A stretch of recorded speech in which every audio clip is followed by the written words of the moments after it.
না না, আমি আর খেতে পারবো না। আমার জন্য এক চামচ। আচ্ছা ঠিক আছে। ম্যাডাম, আমাদের এবার লেট হয়ে যাচ্ছে, 6টার সময় বারার সাথে প্রোগ্রাম আছে। হ্যাঁ, আমরা এখন বেরোবো, রাতে তোমার সঙ্গে কথা হবে, কেমন?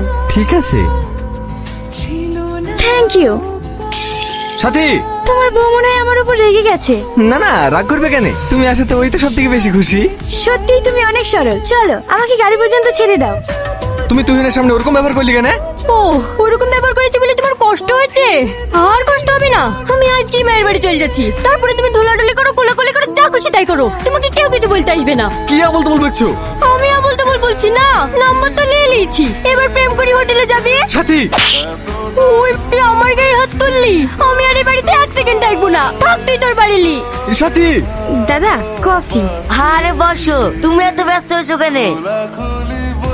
তোমার ফিগারটা বেশ ভালোই আছে, শুধু চুলগুলো ববি কাট করে নিলে না, আর পেছন ঘুরে দেখতে হবে না।